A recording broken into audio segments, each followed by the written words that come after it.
calling all educators with a passion for teaching and a health for faith. Get ready for a transformative journey with the Educators with Oil podcast, where host Ronnette Branham is dedicated to helping teachers become better through biblical strategies. Welcome, Educators with Oil family. I am your hostess, Ronnette Branham, here to equip, inspire, and pour into educators, especially those of faith who are walking in their purpose. This is where purpose meets the classroom and the oil flows. Whether you're in the classroom, leading a school, or supporting teachers, this is a place for wisdom, strategies, and a little anointing to keep you going. So let's dive into this conversation today. I'm excited about it. We have a special guest, Dr. La-Trice Johnson, and she is here to talk to us about educational leadership. You know, we have leaders, good and bad, so and all, everything in between. And just to have some insight of what leaders do, what they could do, what they I don't know about should. I really don't like that word should, but what could be happening and what is happening, and how we can make everything, a tighter ship in order for us to have this educational system in a nice flow. That we have our government now coming in trying to turn things upside down. So we want to make sure we are in line with what we should be doing. And of course, letting that oil flow, knowing that this is our purpose, this is where we should be, and God has placed us here. So we want to be on our P's and Q's. So with that, I want to welcome Dr. La-Trice Johnson. How are you? I'm wonderful. Thank you for having me. Oh, you're welcome. I so appreciate you being here. It is just, it's just so good. I'm meeting so many fabulous, wonderful people, even just in this year since January. And I'm meeting people who I could have never met had I not been here. And so thank you again. And if you want to tell us a little bit about yourself and how you became, how you started this business of teaching leaders or guiding leaders. Yeah, thank you. Thank you. Okay. So first, I'm very pleased to be here with you. As you introduced me, I'm Dr. La-Trice Johnson. I have been an educator over 28 years. And I say over because I started out as a teacher's aide, and I'm in California. So I started out in Los Angeles Unified School District, and then I've moved on, and I taught 17 years before moving into admin. And what I thought I knew about admin, that I knew some, but I didn't know everything. And so even being a teacher and an instructional coach, there are different ways that I figured out how to be strategic in my admin role. And it led me to, from being an assistant principal, actually, I won an award for my county in my second year as an AP, which was so rewarding. And I moved on to become a principal at the elementary level, and as well as an AP at the middle school level. All of that experience has led me currently. I am a university supervisor for student teachers in the UC system, and I'm an education consultant. That all led me to this point where I am today. Why admin? There's a shift when someone goes from being a teacher in the classroom to managing a staff, working with parents and students, and being that public figure. There's a shift of what you thought you knew versus what you're really experiencing. And so the training out there, it has to be critical to understand that mind shift, as well as the actions that go into doing an effective job. When you said a lot, when you got to that part, when you said what you thought you knew till you got into the job, that is something, we all, I don't know about you, but we all think we know better than our principals, our administration, smarter than them. We got it, and why don't they do this until we get to that position? And I know just changing positions within the district, from being a teacher in the classroom, I started out a teacher's assistant, and then I was a computer teacher. And you know how you're a computer teacher and you observe all the other teachers, the general ed, and you're like, right? You think you got it. I could do that. And then you become that. So that is something. So I can appreciate your journey, because I have no desire to be a principal, but I did before I wanted to be administration, as far as in the Board of Education with curriculum type, those kind of supervisors, and see what it is that we can do to make learning easier for the students. So I appreciate that journey, because that's not even something. It's to be called for that. What I've learned also in my journey as an educator is that leaders come in so many different forms. Now, as a teacher, I was a leader. Well, all teachers are.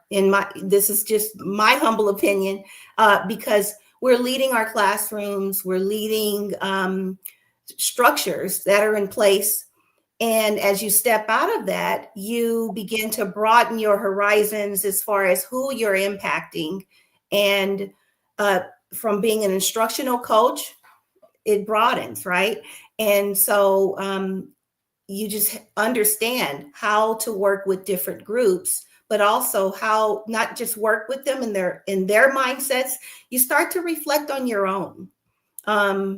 That's a wise thing to do, I would say, because reflecting on your own mindset will help you to relate to others.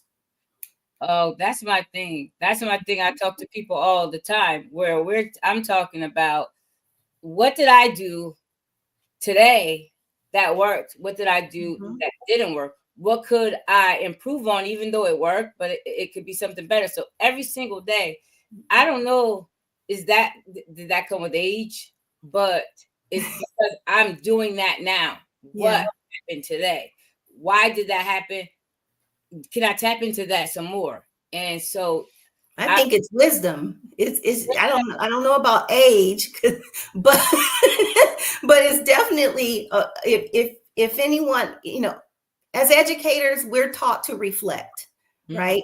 We reflect on our instructional practices. We reflect on our management skills. We even reflect on a conversation that we may have had that was probably in passing, but it left something on us. So we reflect, right? Yeah.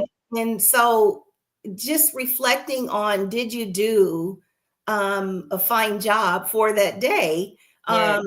It's a part of, how am I going to improve for students or for the staff that I'm working with? And, when it comes to strategic leadership, it's critical that we reflect, because otherwise we're literally being very reactive instead of being responsive in our actions.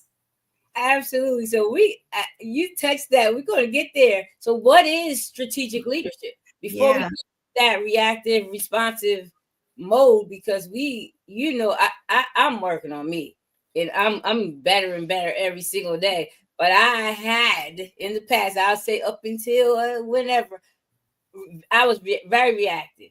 Like I'm still a little bit, I'm still there a little bit, but I'm learning. So being responsive. But what is strategic leadership? What's the difference? Because I can be a leader, but am I strategic about it?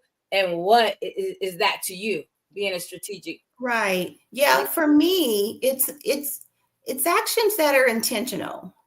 And, I realize in a wonderful world, we go into work and everything would go exactly like we planned, but that doesn't happen. And so how do we get in front of some of these things that come up, these challenges that come up on a day-to-day basis? We have to be intentional about how we operate and set the standard. And that then turns to getting others on board with you. So for instance, being strategic is, we just talked about being reflective. That's extremely important. We know that.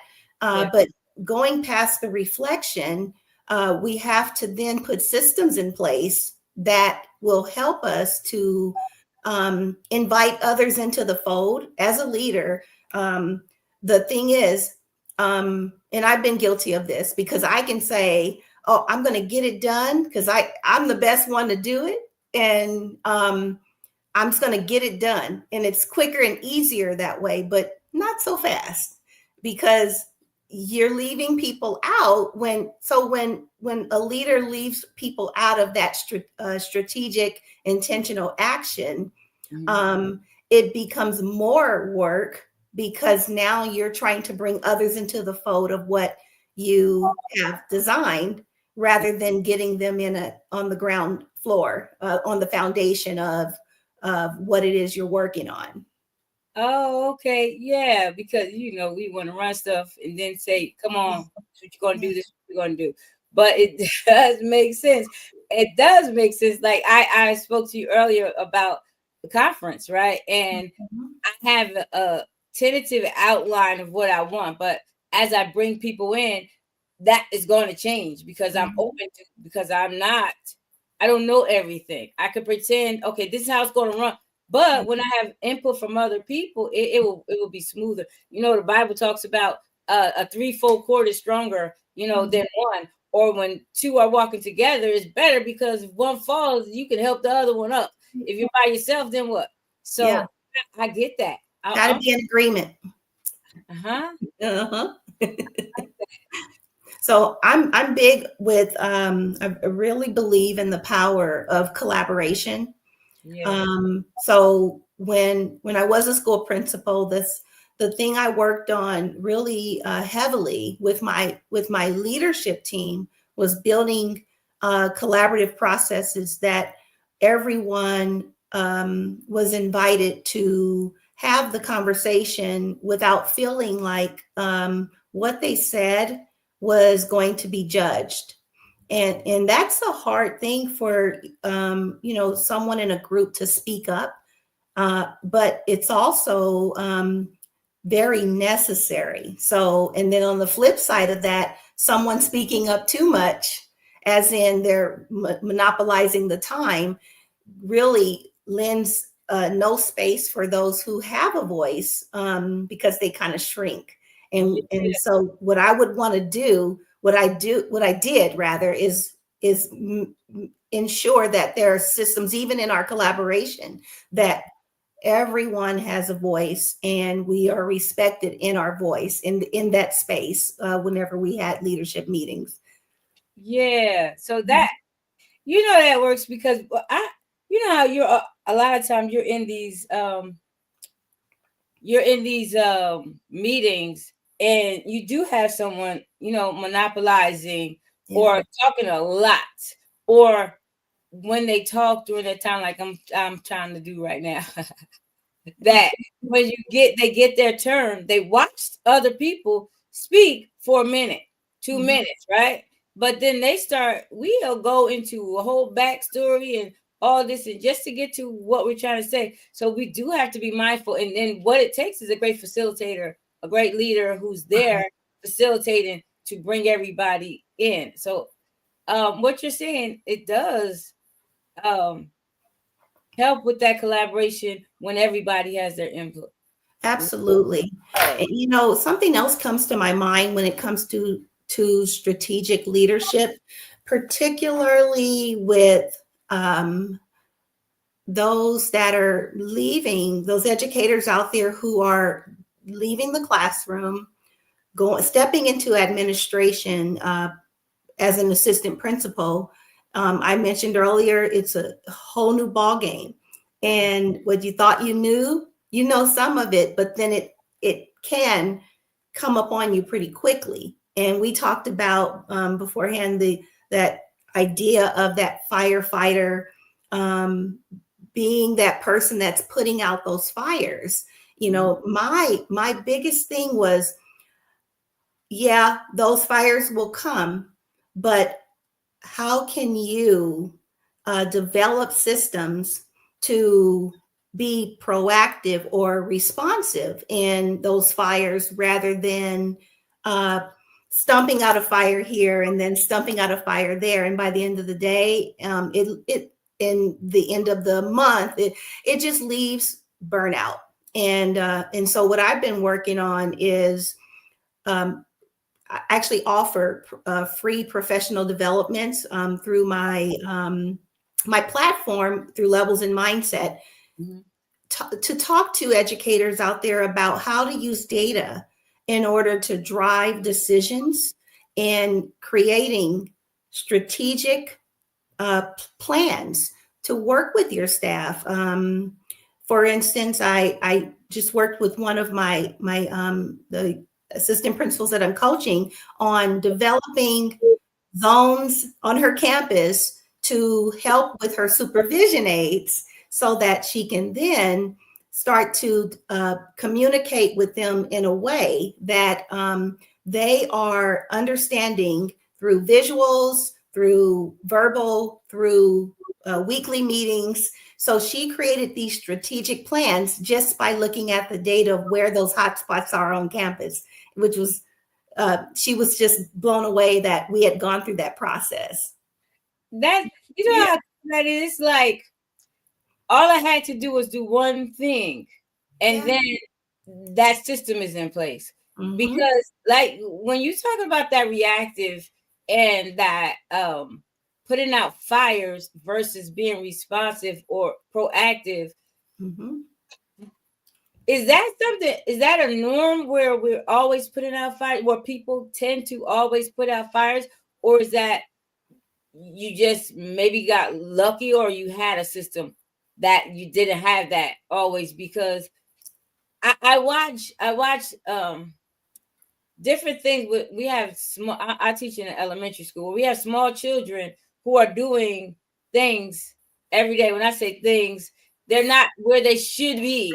Yes. Every day, like every day. And it's not the same. It's just a few kids, a few children. I'm saying kids, a few children, but then you see every day. So I'm thinking to myself too, we need something where this doesn't happen. Why is this happening? Yeah. So is that considered a fire when you always have a child who is not, just say you have 5 students in your school who are not in their prospective places?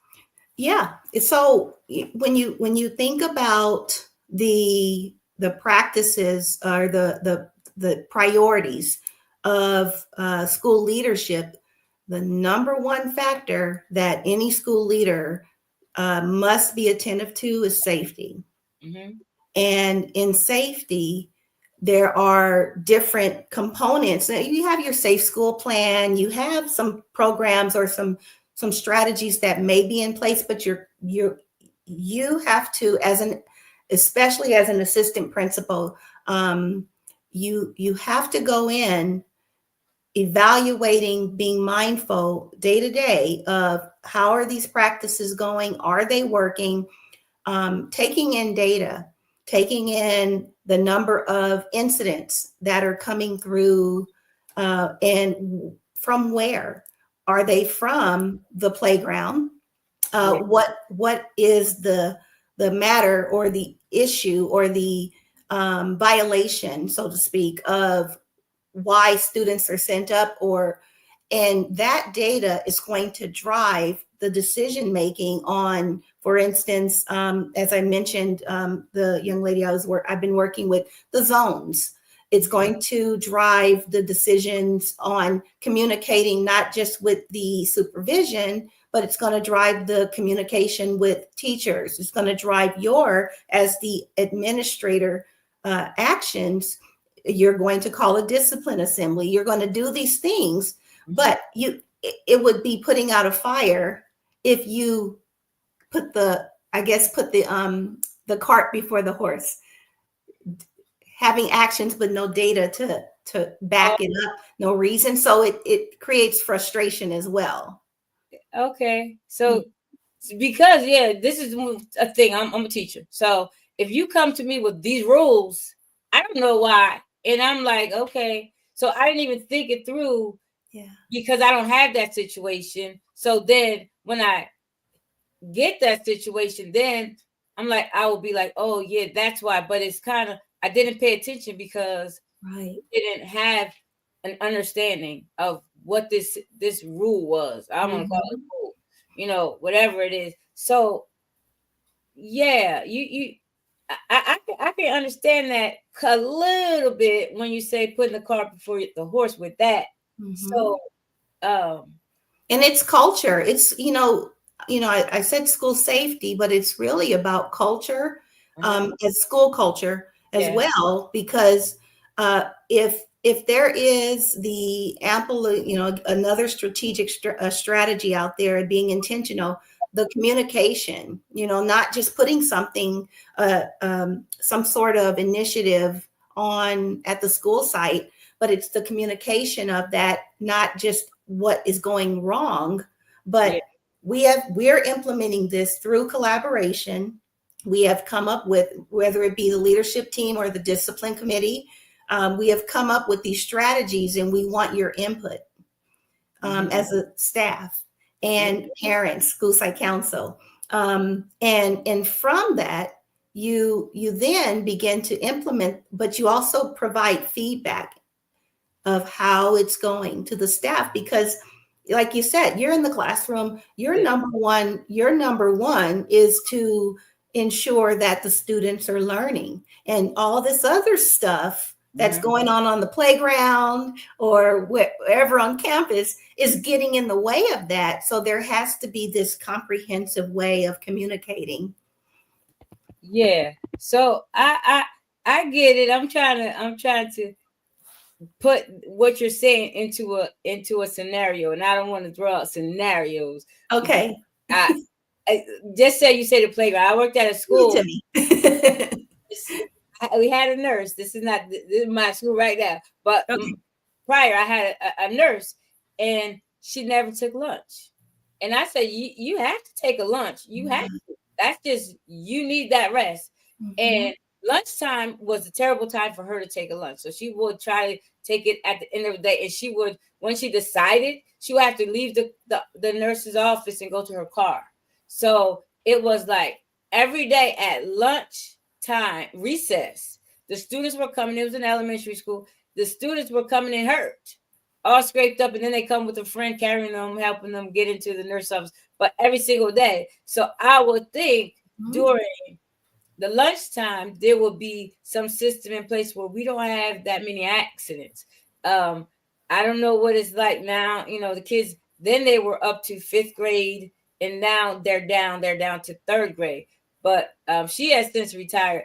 But that's just one system. One system is recess time. And then another system might be where I see our security. How is our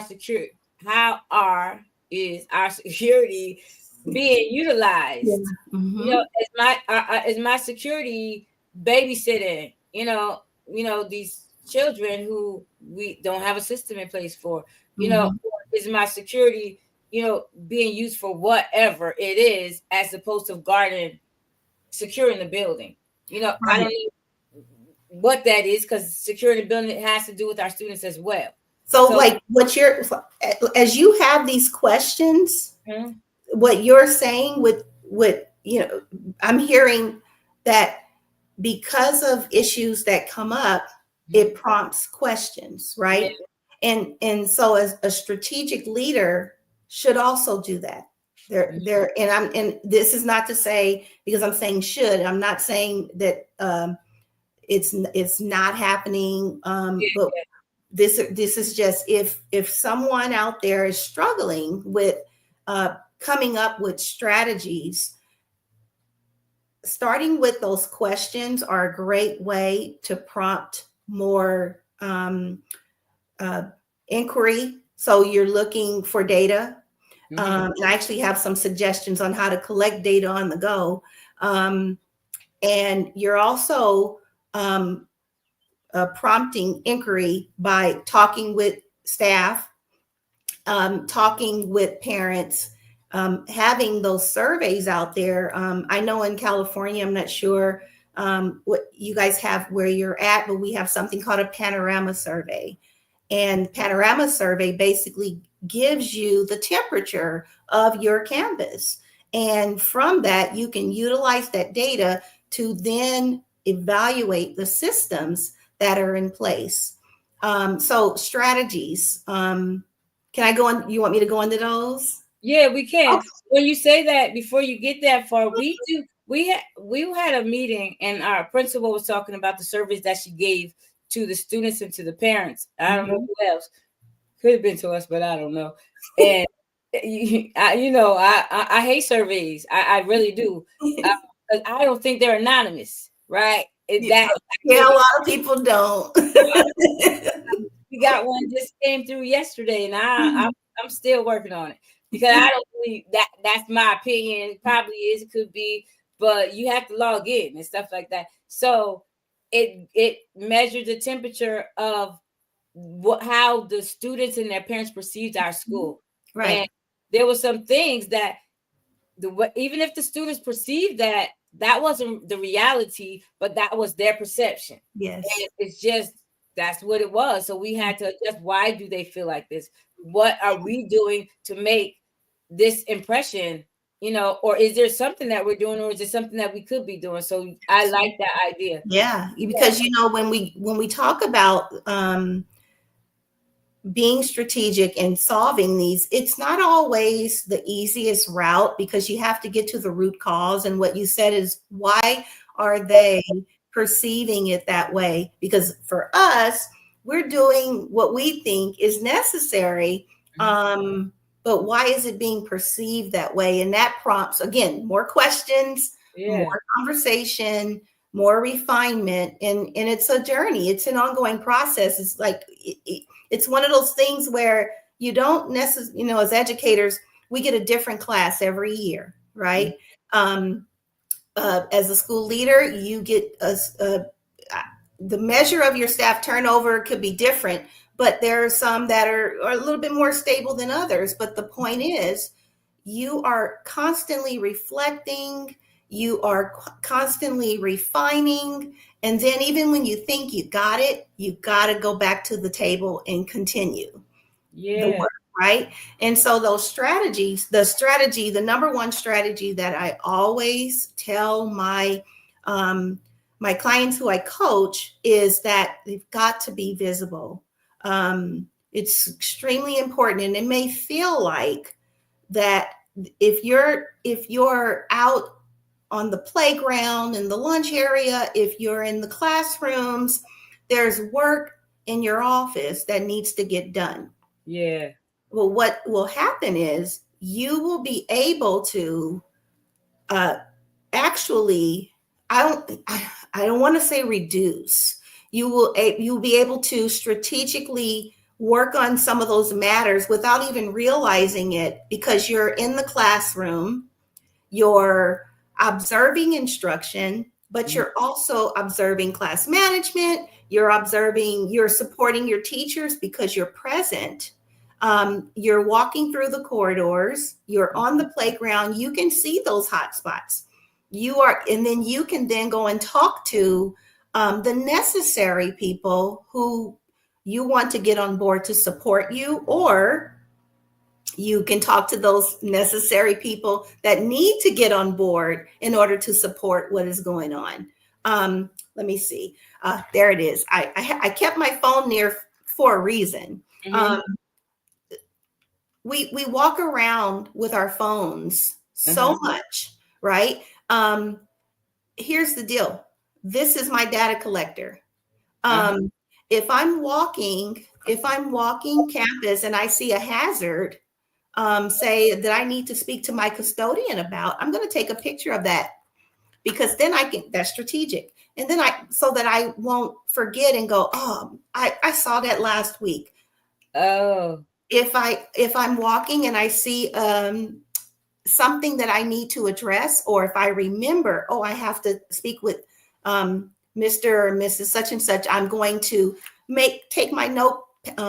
You have the note app. I take my note app and I write a note, because I want to be intentional, as a leader, to show that I am with you. I'm with you. I am here for you, to serve you.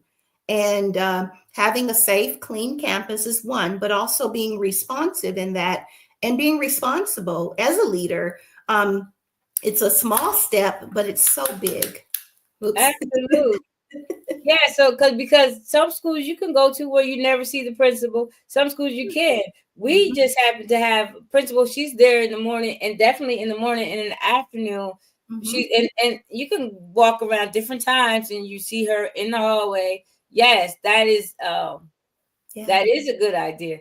Thank you, Adrian. And because I never think about that, right? I don't think, because we're teachers, things that I see, and I'm like, nobody sees this, right? But if there's somebody walking around, they will take notice, and if they know or are cognizant of taking notes and jot something down, I need to talk to the custodian. Let me write that down real fast, or email him or whatever real fast. Radio him over and go, I need you over here if it's something that's urgent. And even with something being urgent, there is a span of, I call it a span of urgency. Somebody else may call it that too, but I'm gonna say it's my phrase, a span of urgency. Where everything, you're putting out fires, everything's a fire. But what is the span of urgency in those fires? Because that needs to be tackled first, and then you begin to categorize what can be done to tackle those other urgencies. And it's kind of like an oxymoron in a way, because oxymoron. If you're saying it's an urgency, then something is less important than, because it's all important, but what is the urgency with it? So case in point, if you have a student who is, I'm going to go there. If there's a fight on campus, that's urgent. That's urgent. And so, versus students who are arguing, how can you diffuse that quickly and then address it through restorative practices, so that you are then equipping your students and your staff on quality ways to not get to that fire of a fight, right, for the next time. Because there's always the next time. Somebody's we're a bunch of people on campus with these different personalities. There's going to be conflict, but how do you equip your people, your staff, your students, your parents, to work together and show understanding to one another? You've got to be present. I go back to visibility. You got to be present. Yeah, absolutely, because you do feel like, okay, for instance, I worked at a school. This is the same school before, where we didn't have a principal. We had substitutes, and there were things that needed to be done, needed to be in place. So we were professionals, but then you had people who weren't professional, and so then you had to. We needed that visibility of a permanent. I don't know what you call it, permanent principal. Because once we had it, then there was like when your mom's not around, you feel comfort when your mom is home. And then she goes away, everybody is like, you don't know what to do. Somebody wants to sleep in mom's bed. That'll work for that situation, right? But when she comes home, everybody's comfortable enough to go to their own place and do. So having that visible person, man, that is something that I really didn't think about. I remember hearing about principals who are outside greeting the students when they come in, and it's better atmosphere. Oh yeah. They need to know. So, you mentioned, greeting students. That's of course, yes, that is a part of the visibility. It's from the start. Some of the practices that I had in place as a school leader was being present, greeting students, greeting parents, because when you think about Maslow's hierarchy of needs, at the base of what people in general need is that sense of it. That's not sense. They need safety. Yeah. And they need that sense of belonging, right? And the power that the school administrator can provide in giving that just by being present is amazing. I'm sure I could pull up some research on that, but the research in itself, just people needing that safety and belongingness before the cognition can, the act of using their using cognition can even begin. You've got to feel safe. And part of that, and not only for our students and our parents, but for our staff, we need to understand that even the staff, knowing that you're there, you're present, and there are structures in place that will help them to do their job. Essentially, you're leading the way. You're leading the way, and knowing that power.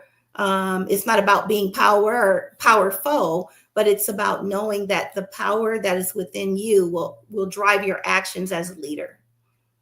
Absolutely. So go back to that reactive versus responding. Why would we be always in a reactive space, or how can we go from a reactive to being responding? You know, you need to be able to respond to things and not always react. Like you said, sometimes there's urgent things and sometimes there's important things. Sometimes they're importantly urgent, but you know, there could be a balance, or there could be, we'll figure it out. But I don't want to react all the time. I told somebody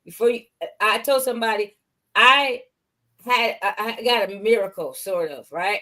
But I don't like needing a miracle. I don't like needing a miracle always. If I get a miracle, something happens and it's miraculous, great.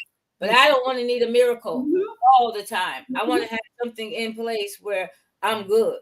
So how do we go from that to So here's the thing. There's no one size fits all. And I say that because when I spoke earlier about being intentional about your actions, but also being, so you have to be observant, you have to be present in order to figure out the steps that need to be taken. There you are. The steps that need to be taken. So in figuring that out, then you can begin to put the steps in place, because there are so many components of being a leader. I said the number one factor is safety, but that's not the only factor that is out there. You as a school leader, you are charged with ensuring that, of course, that's the reason why we're here. The instruction is in place. The instruction is done to fidelity. The instruction is showing student growth, whatever that may be. And then there are different areas of that. You know, you have your subject matter, you have student growth when it comes to our marginalized populations, right? We have student growth. We are looking for so many different components. And so when you are looking to be responsive rather than reactive, it's about being observant, taking in the data, whether it be quantitative data or qualitative data. Sometimes it's both. And collaborating with your people about solutions. Sometimes something's urgent. You have to make the decision on the fly. But if you have systems in place, you'll feel much more comfortable making those decisions on the fly rather than stomping out fires here and there. I kind of, do you remember, and I'm aging myself, but there was a cartoon character back in the day. His name was Captain Caveman. Yeah, I remember Captain Caveman. Okay, all right. So I just remember when being a school leader, and there's something that prompted me, and I would giggle to myself because I would say I'm not Captain Caveman, because the caveman, he's just stomping out fires with his foot, and it's like, no, I am more like if you compare that to putting out fires with your feet versus being a firefighter, and firefighters are strategic. They have a plan. They are equipped. They have their suit. They have their firefighter protective gear. They have their car. There's strategic in their actions, right? And that's what you want as a school leader. You want to be equipped. And how to get there? Got to be visible, collect the data, collaborate with your people, and monitor those systems. Okay. So, yeah. When I think of leaders, I understand we have principals, we have leaders, we have all the way up to the superintendent. We have supervisors, social literacy, social studies, science, and that is something. So do you work with those people as well? Yes, absolutely. So another part of what I do, so I work with site leaders, but I also help to build folks out there who are building their curriculum. And it doesn't necessarily have to be in education, but it is aligned with what we do as educators. So it's called instructional design. So a part of another component of levels and mindset is instructional design, where I work with, I have a few clients that I've worked with who have wanted to build out their programs through either creating guides for educators or guides for their teams, e-learning courses. And so they will contract with me to consult, to build it out with a framework, or they already have their framework. And then so now they want to put it into action. And I'm that one that I can look at what they have and have a vision and share that vision. And I have to say, it's been so rewarding. I have a lot of fun doing that because it taps into my creative side, so it's a good marriage of the educator in me, but also that creative side in me. And it's really rewarding too to see my clients thrive from the work that we do together, from consulting from ground up to presenting, even at conferences, or putting their product out there, whether it be for schools or for their clients. So I have one who has a social emotional learning program, and then I have another who has a health and wellness program, and which is still education, and she's educating people on how to take care of themselves. And so that's the other side of what I do. Oh, you know what? I don't know. I always feel like people could see my wheels turning in my head, right? Yeah.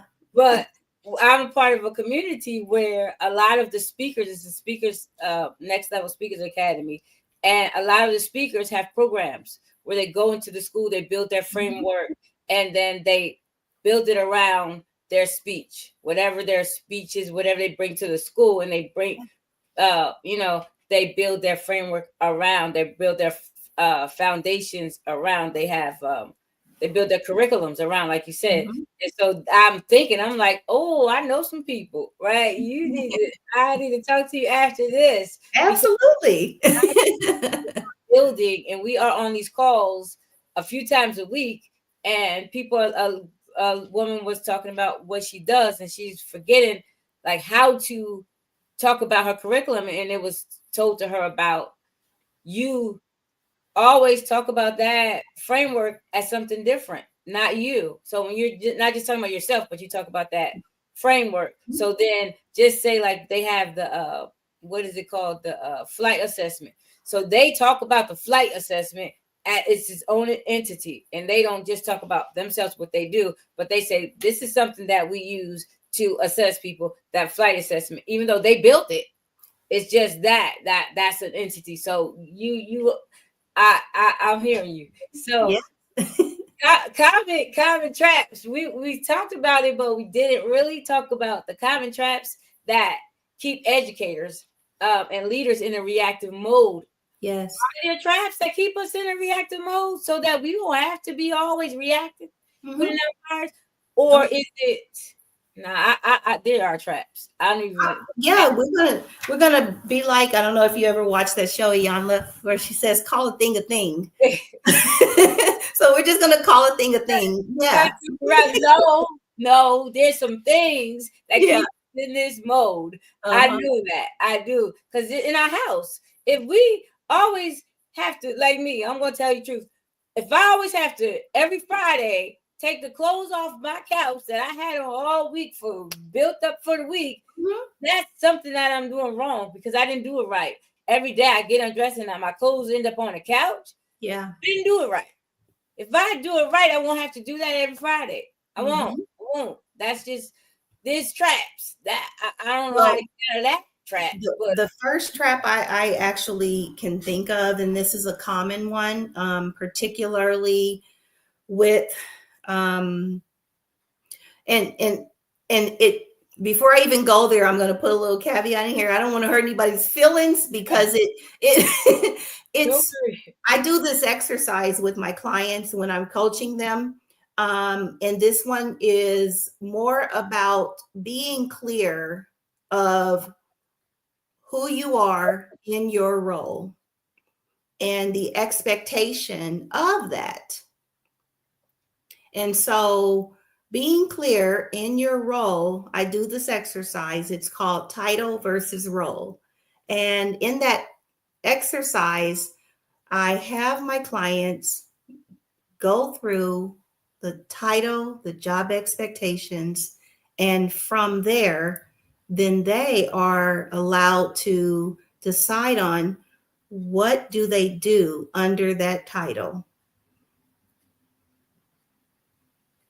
Okay. Was that part? Do I need to go over that part again? No, I get it because okay. Have a plan. You don't even know your role. So yeah, and so you might so a trap is that you have now gone from classroom to school administrator as an assistant principal. Got to understand what that means. You got to understand that going from classroom to AP what it means is that you are there to support your principal. Even if you don't like your principal, you're there to support your principal. And you're there to support the staff. You are the bridge. That part, I really think that that's what really helped me when my first AP position is what really helped me because I knew at least that much. And, there are times where you're going to love working with who you're working. If you have a great relationship, wonderful. But if you don't have that great relationship right off the start, at the bat, there's something that you should do in order to mold that as the bridge, because you're the bridge between your principal and staff. And as responsibility is being released to you, it's because there is a trust factor that is in place that the principal can then align with giving you more or giving you that opportunity to learn more, because you keep passing the test and you will be tested. But I go back to strategy. Just knowing that, okay, my title is AP. What is my role in this title? That's a strategy in itself, understanding your role and then stepping into that. And also in every school is different. Oh, yeah. How that assistant principal works and what their role is, because I worked in school where the principal, the assistant principal, vice principal was the disciplinarian in the school. The principal did none of that. Then the vice principal, she was over all the paraprofessionals. So Yep. they all were evaluated by her, and the principal evaluated the teachers. Mm-hmm. And then it's kind of a mix. It depends. You might be a mix. Some APs or VPs, they may even have 2 different sites. So Yeah. I've heard of that. I was fortunate not to have to do that, but I do know some people who've been in that situation where, let's say Monday and Tuesday, they're at this site, Wednesday or Thursday, Friday, they're at this site, and then maybe they switch off on Wednesday or whatever the case may be. Yeah. And so now you have to learn what is the culture here? What are the expectations? What is my role here? Yes, I'm the AP, but what is my role here? What is my role over here? What are these principals' expectations? What is the staff expectations? And then there are some things that you can come together as far as your practice and put and mesh it together, such as how you communicate, how your expectations, those are constant, but they have to also align to the culture of the school that you are leading. I'm sorry. I was listening. I just was typing your information in because I had done it. But yeah, you do have to align with the principal. You may have to do various things. But so you work with helping what you would do is help them understand their role and how to have a plan for it. Oh yeah. Okay. Oh yeah. Yeah. Understand their role. That's yet but one exercise that we do within my coaching program. There are a few, but also real-time, real-life strategies based on what they're experiencing. So working with me, the activities that I put forth with my clients that I either coach or consult, we can do case studies and understand, and we do, but at some point we have got to be real and go through what is really going on so that we can get real-time solutions that they can take back and use immediately and see those results. We don't, those small steps in the right direction creates big wins in the end. Absolutely. I'm thinking of all things I need done that I need to have an organized plan for or input from somebody else, because I'm a leader and I'm doing this on my own. So there's things that I'm doing that somebody say, well, you shouldn't do it like that. But this is what I'm doing. This is how it's working for me because it's what I have. But consulting, I do need to consult with somebody else just to make it so. Even I have done that. I have had little masterminds. I don't know why I said little, but masterminds with people where we came together to discuss what we do and what could be done better to improve it. So that is necessary.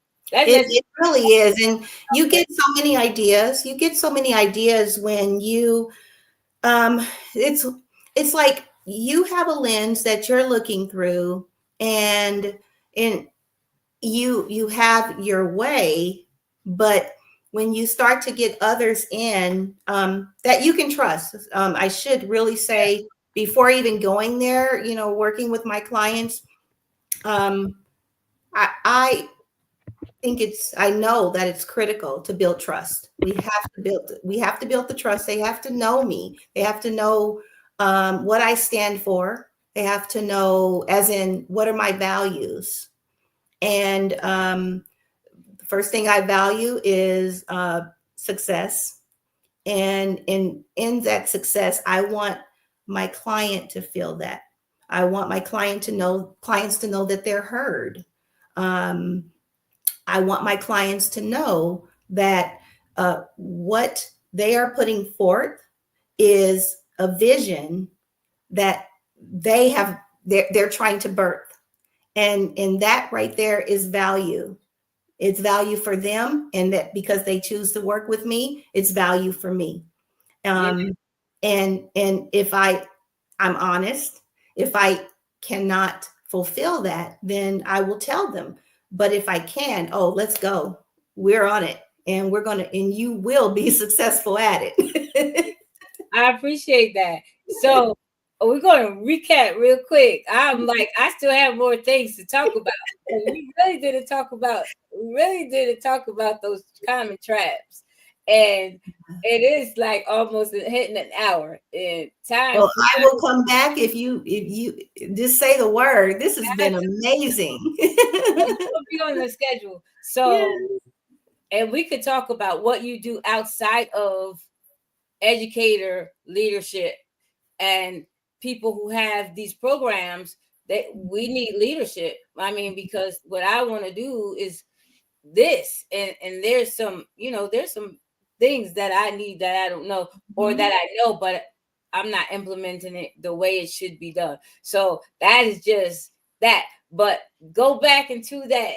We have some traps, and that one thing that keeps us in a reactive mode is one big thing that you said was that firefighter culture, not just that's my habit, but that's a culture that we are framed around.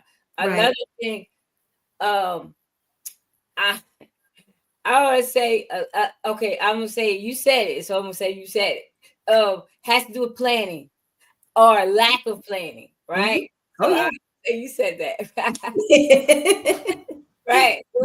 You can hurt that feelings. I'm here. So we'll just leave it those two things. But one more thing, it's not even isolation, but it's that visibility. So when you're visible, you can see more things, and you won't Absolutely. You will be aware of more things. So anything else that you want to take us out with that you touched on, because we touched on a lot. You touched on a lot. We did. But that leadership overall, let's take it back down to that site leadership, that principle. What would you talk to us about for our principles, for if a principal is listening, or something that we could share with our principal? Because we're going to send them back to this episode. Okay. So what we talk about. Yeah. There was a lot that I covered, and I have so much more that I would love to share with those out there who are interested. You're always welcome to send me a message. And if you want to connect with me, I'm at Dr. La-Trice at levelsandmindset.com. I see it down there on the screen, or on LinkedIn at Dr. La-Trice Johnson. The thing that is critical in being a leader is not feeling that you should not, rather than you should get a coach. And having a coach, if you think about it, the greatest athletes out there, they have a coach.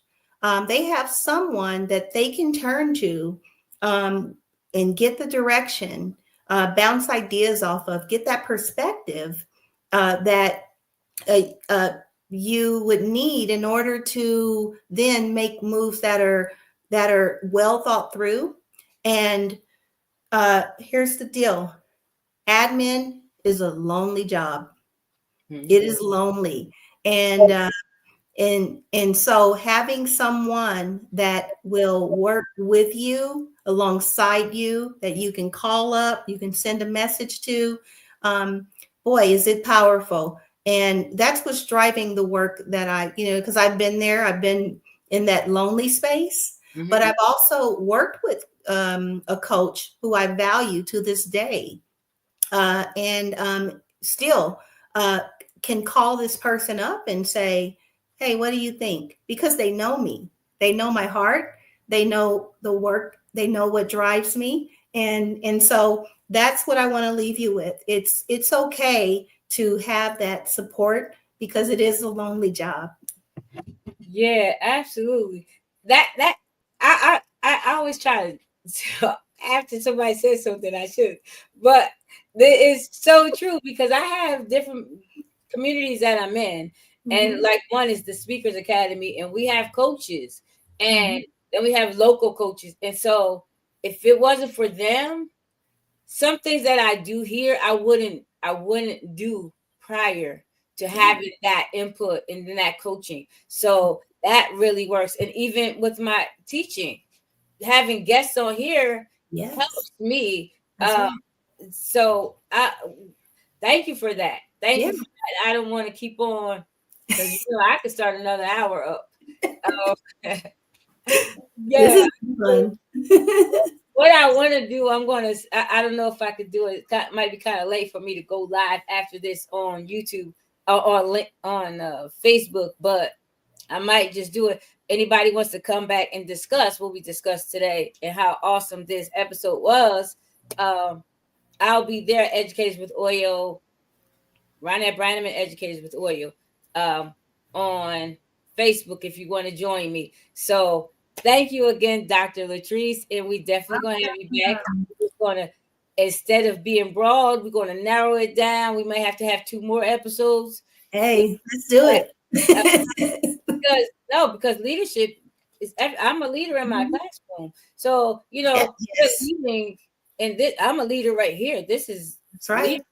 I don't know a podcast like this. I don't know any. I know people have podcasts about everything, but Christian educators, I don't know it. If it's there, it's there. I haven't seen it.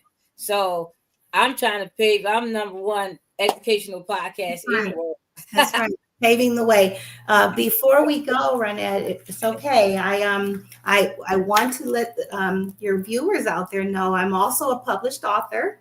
And I have for the teachers out there, classroom management as well as reflective teaching, inertia to innovation. And one is on lulu.com. This one's the classroom management. And then this one is by Kendall Hunt Publishing. And so if you are interested in learning more of how I support educators out there in instructional wise, these are really good starting points.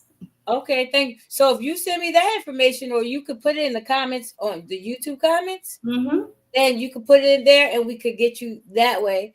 We could find out where to get those from, because if in the comments it'll be there, and I'll put your information right here in the comments as well if I didn't do it already. Okay. So again, thank you and have a blessed day. Remember to like, share, and subscribe. Share with another educator. I appreciate you all for tuning in. This was a great episode on strategic leadership, being mindful, being intentional. Thank you and have a blessed day. Thank you. Subscribe to Educators with Oil podcast on your preferred platform and join Ronnette on this mission to empower teachers through the wisdom of the Bible. Because when biblical strategies meet the classroom, extraordinary teaching happens. Educators, let's shine a light on our classrooms. See you on Educators with Oil podcast, where teaching and faith unite.